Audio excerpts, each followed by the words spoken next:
So a trade that just went down a few days ago, the Raptors and Knicks.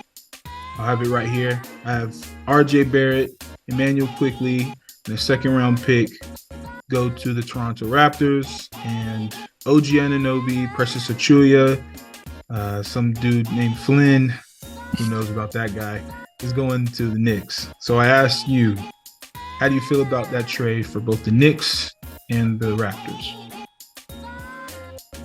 Well, it looks like the Knicks are going for defense with this trade because they gave up some pretty decent offensive players in RJ Barrett and Emmanuel Quickly. And Quickly was one of the guys I was talking about when I was talking about the Knicks, how much he's been impressive so far this season, has been a big help to that team. I think the Knicks they do get better defensively, and we've got to see. I don't think they're done trading yet. We got to see what they do next and who they try to get. But I like it for the Knicks somewhat. I think the Raptors, I'm not sure what the Raptors are trying to do, but RJ Barrett's not a bad player to kind of build around, especially for a young team.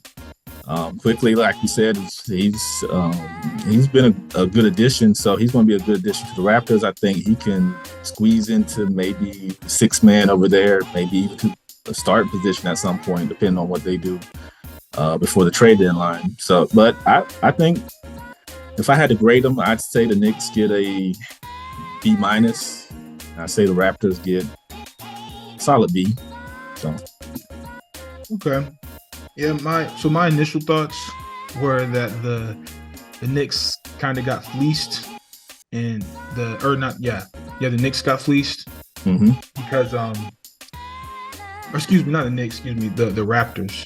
I was thinking that because OG Anunoby is like one of the best two-way players in this game today, probably a top 5-ish level defender when you look at all the impact that he has, not only steals, deflections, just being revered as one of the best two-way players in the game. But because he's in Toronto, I feel like he didn't get enough of his, credit or his due diligence. But just looking at this, so obviously offensively speaking, you could say that the Raptors won this trade when you get, about 18 points per game from RJ Barrett, about 15 points per game from Emmanuel Quickly, coming off the bench doing that, might I add. And you're giving up, OG's 15 a game, which, again, probably a smaller sample size. Again, the Raptors really weren't doing too much to include him in that offense, even though he was a part of it.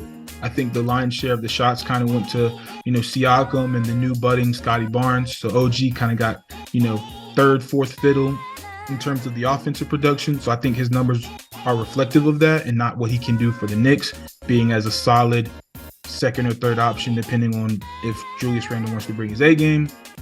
But and then they get Precious Achulia. I haven't really heard of him, honestly, since he was on the Heat, and he played some pretty good rotation minutes for that team when they were doing their thing.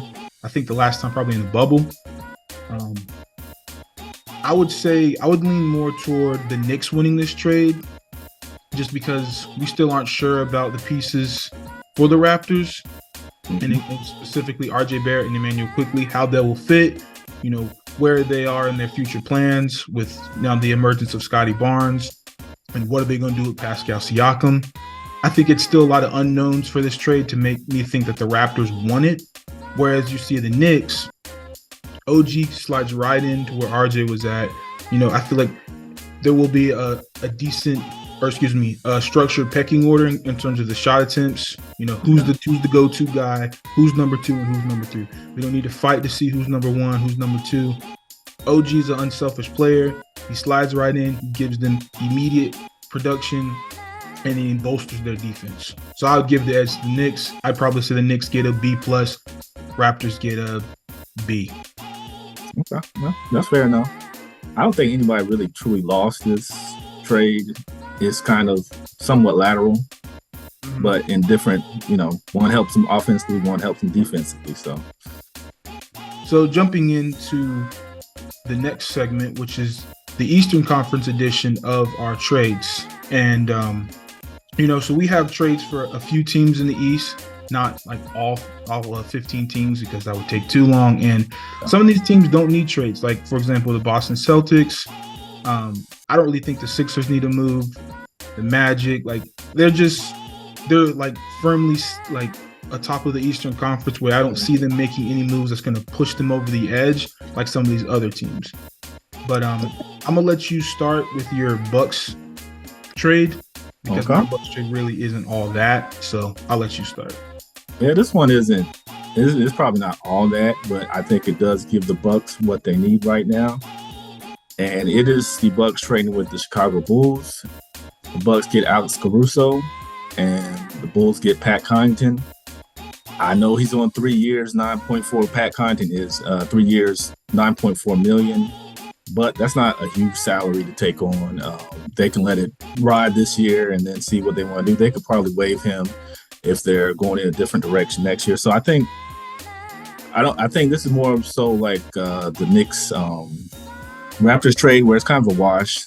Alex Caruso comes over, brings up some defense that they very much need, especially once we get to playoff time. If the Bucks get to the Celtics or the Sixers, they need somebody that can guard on the perimeter.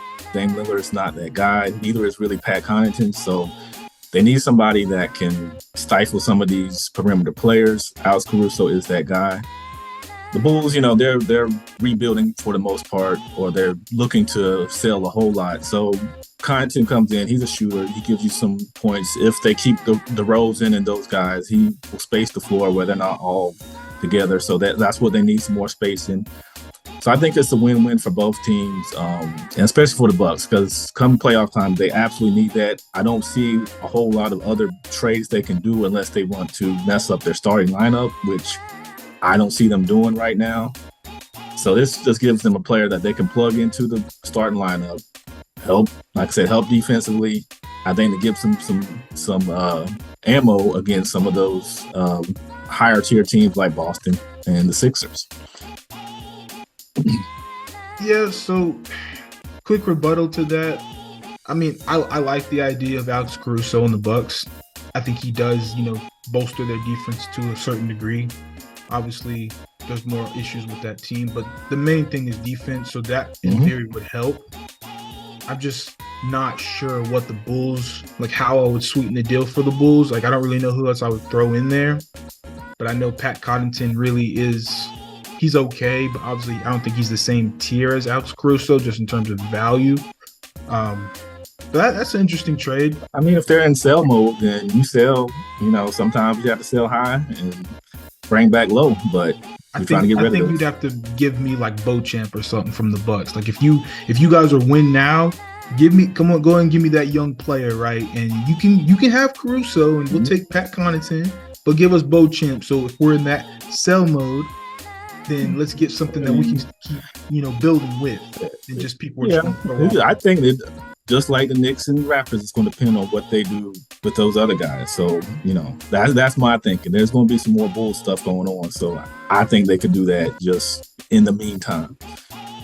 So I'm going to jump into mine for the Bucks. This one's a very questionable trade, but I have Gordon Hayward of the Hornets going to the Bucks in exchange for Chris Middleton. Straight up.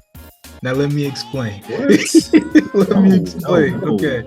So for the Bucks, for their side, both players are giving you comparable numbers. We both know they both have, injury-riddled careers at this point. But just in terms of the production, the fit, and obviously Hayward being a marginally better defender, you have somebody who we don't have any questions about in terms of what they're doing right now. Middleton, he's a work in progress. He's trying to build himself back up to who he once was or what they think he can become. So he's still a big question mark. And that's one thing you can't have on a team that you're trying to win now. You acquired Dame Lillard. You re-signed Giannis. You need someone who can come in right now this season and produce. And that's what Middleton, he's inconsistent for, right? And I know everybody's going to come for me for this, but I'm just saying, you give Gordon Hayward that third option role, he can come in, he can get you some points. Obviously, you're not looking for defense. He can come in and get you about 16 to 20 a night whenever you need it, and he's going to show up, you know? And then you look at the Hornets, you give LaMelo some help.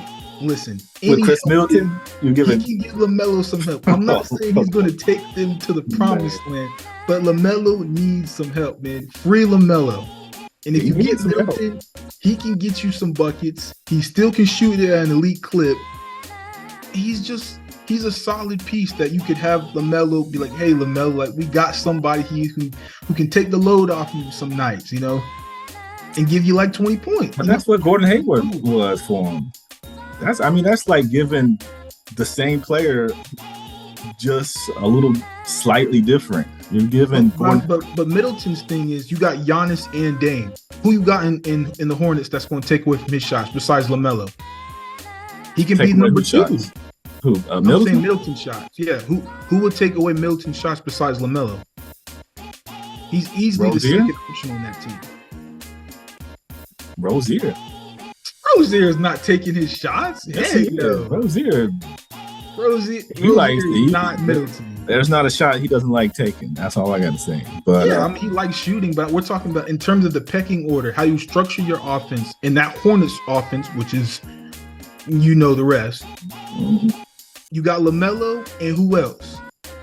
You got Middleton. Plug him in, and he jumps from maybe 14 whatever points a game he's averaging, 15 a game, to maybe 20, and he maybe can work himself up faster back into his game shape because he's got more opportunities. I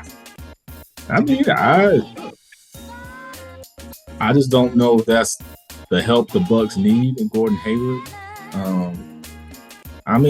He can if he gets in a groove, he can light up. But to me, it's just like you're getting the same player, and he can play make.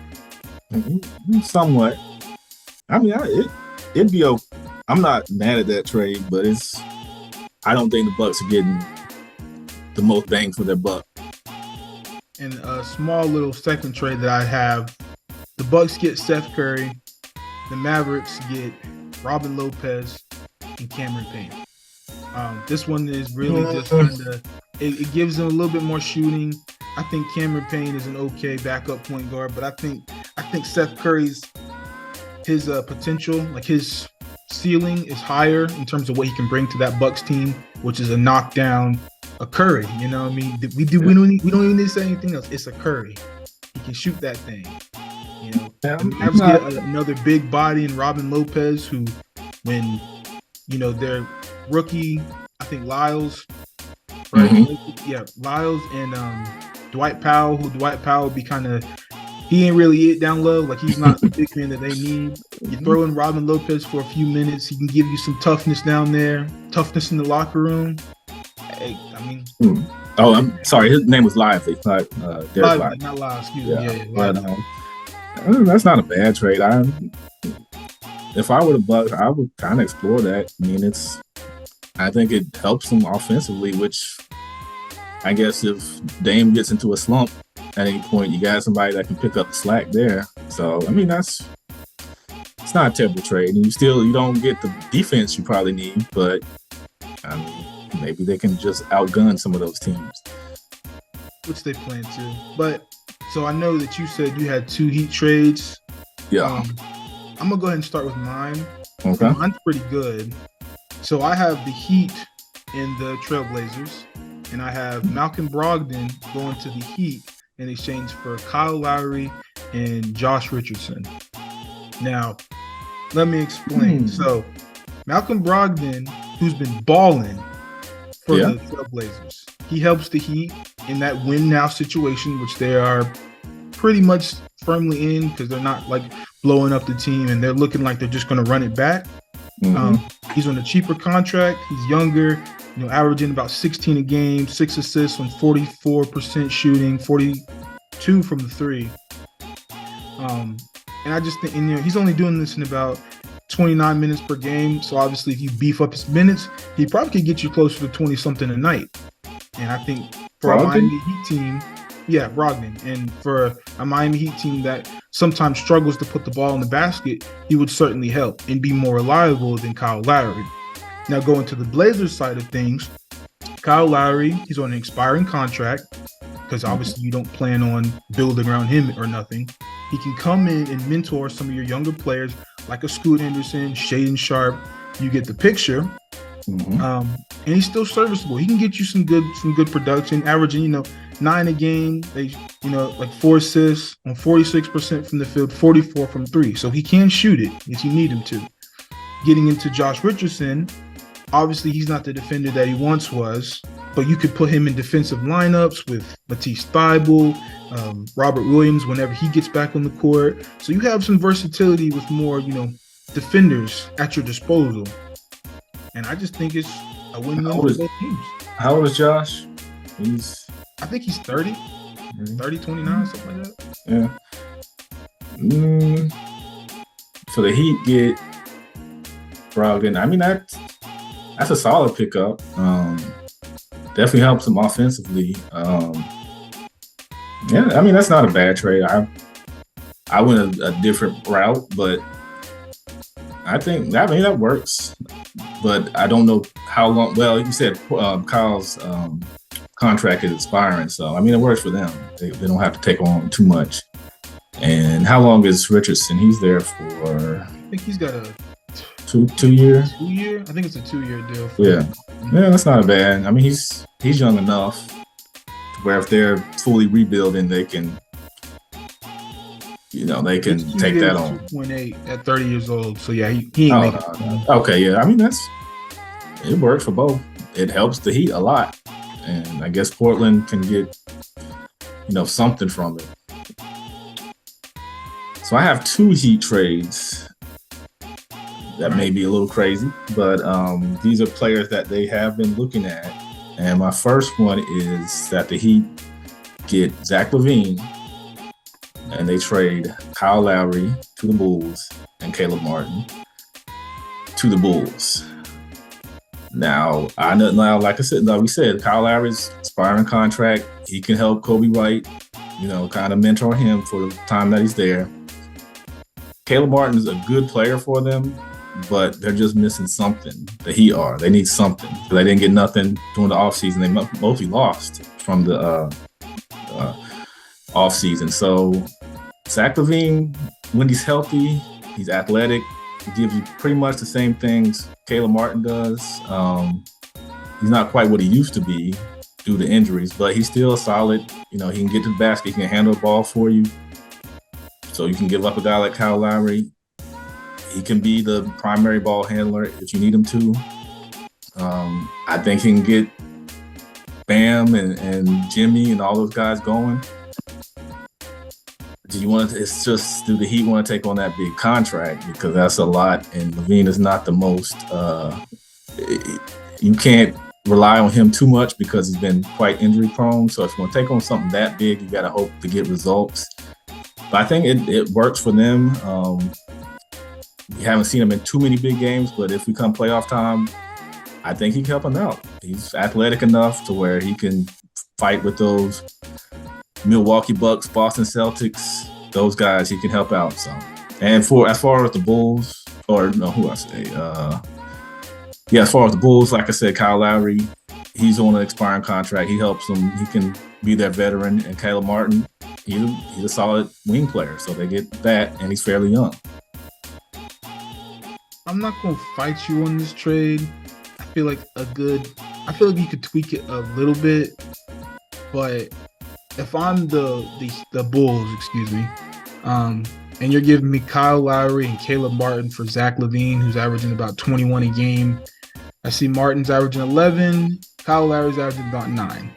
Comparable production in terms of offense. However, if I were the Bulls, my little GM cap is on. All right.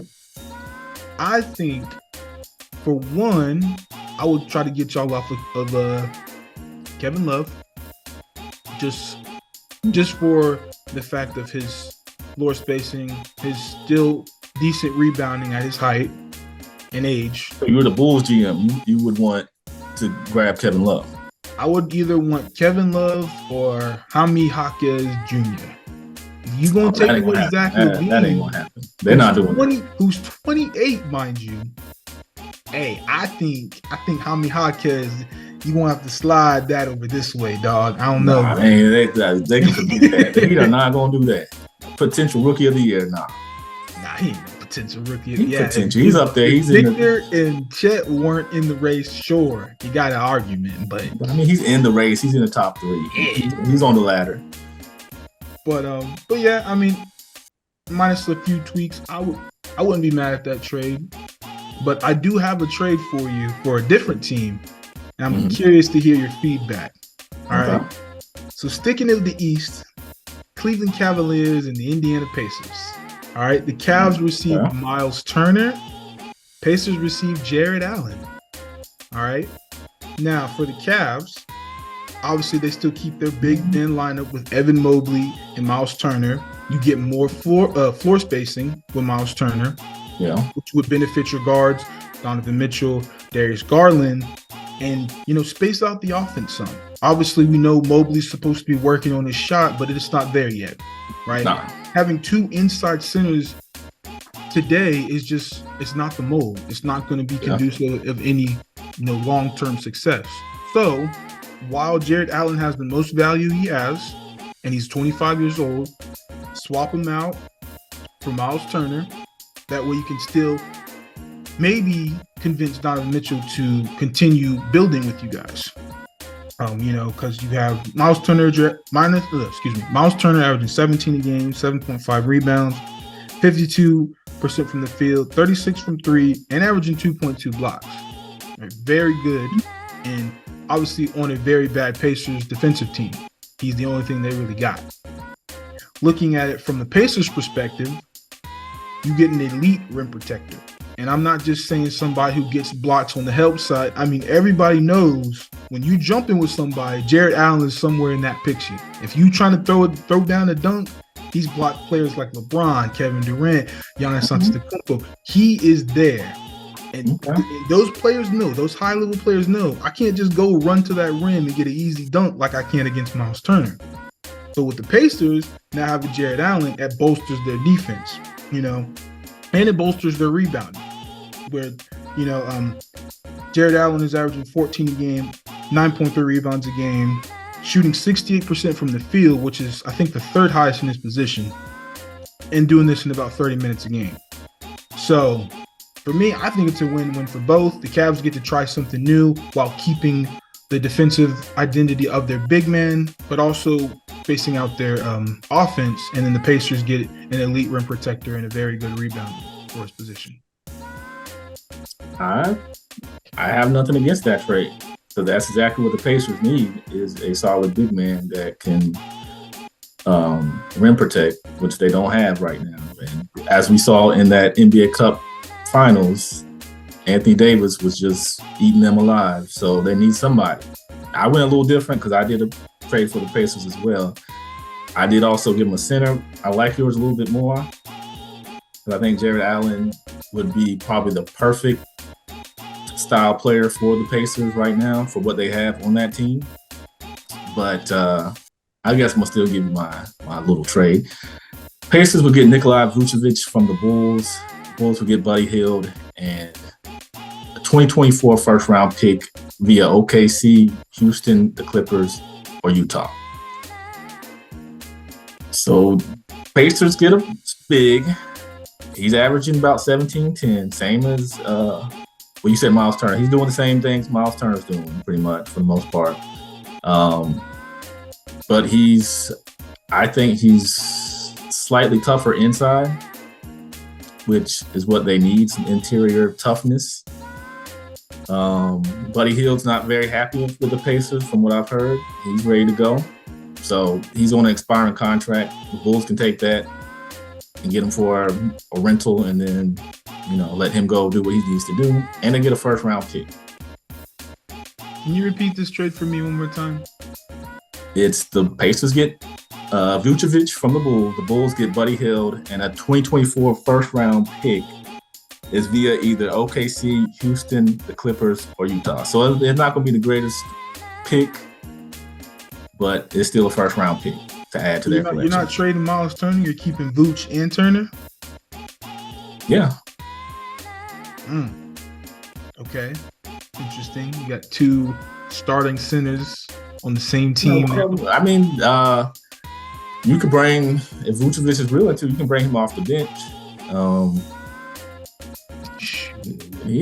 He's making okay money, but you can bring him off the bench. He can be the sixth man, or Miles can, or they could, like I said, they still have plenty of time. They can make a move with Miles and send him somewhere else and have Vucevic be their primary five. But like I said, I like the Jared Allen one a little better because stylistically he fits what the Pacers have, especially with Halliburton. I think a big man that's going to play big and get out and run, yeah, is going to be a little bit better than Vucevic in this scenario. Okay, I won't give you too much pushback on it since you agreed my trade was better, of course. But let's see. I have another crazy trade to go with your crazy trade. Okay, we'll see. It involves the Raptors and the Warriors.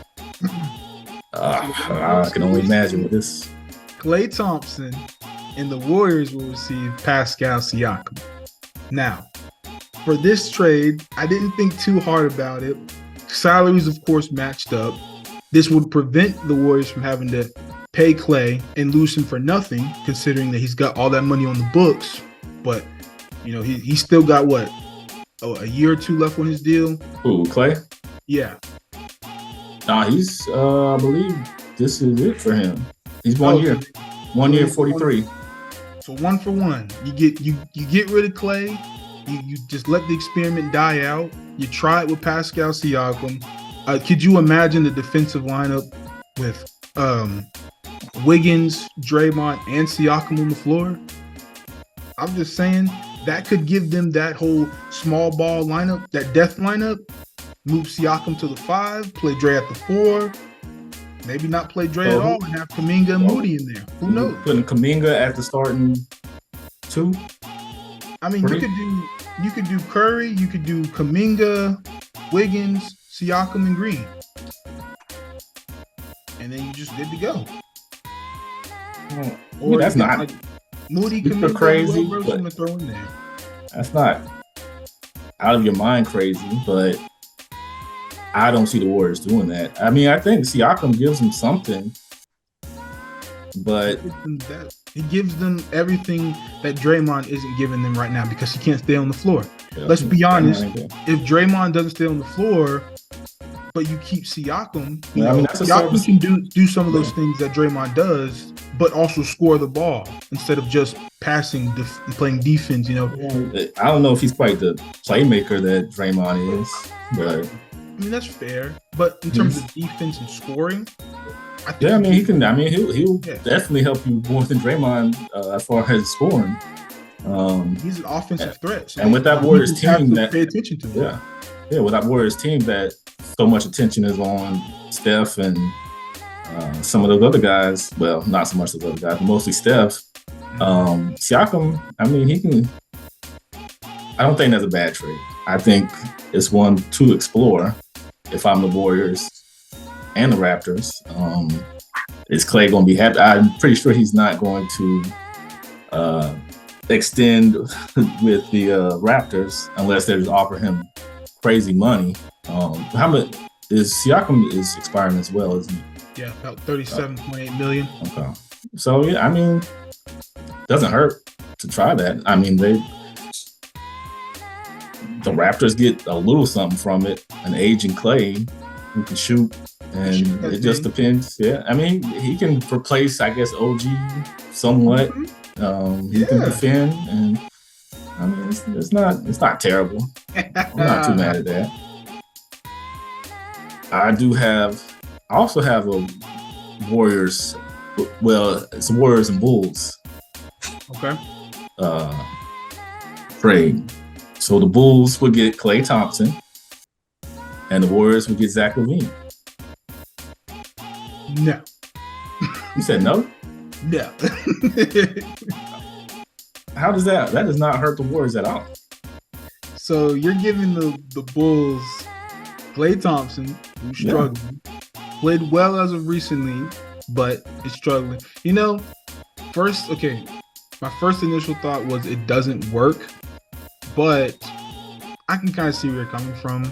I think if Klay Thompson can just play like normal Klay and not I'm gonna shoot everything I touch Klay, he could fit really well with that team. And there are reports that Lonzo could be back next year. So could you imagine a playmaker like Lonzo with a shooter like Klay? That might spark his interest to want to stay with the Bulls. Doubt it. And the Bulls.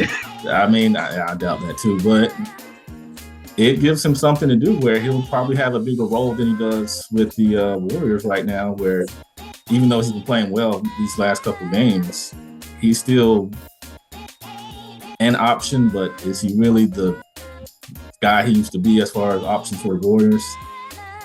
I think he'll be much more of an option with the Bulls. Since we haven't seen him with anybody else, I think fresh start for him could be something that sparks him to play a little bit better and be a little more under control with his shot. And Zach LaVine, I think, works with the Warriors. Like I said, he can be a ball handler. He's not going to help defensively, unfortunately. So they lose a big chunk defensively there. But a lot of teams are just a score-first team, and that helps scoring-wise. Klay ain't giving them defense anyway, so they really he's not what he used to be at all. Yeah, used to be. Yeah. Not anymore. But, okay. I get that. And, you have a starting lineup with the Raptors with Scotty Barnes, Klay, RJ. Since there's no Siakam now, you could slide McDaniels to the 4 and got Portal at the 5. That's solid. That's not bad. I don't know how far they would go, but they could win some games. I think so. But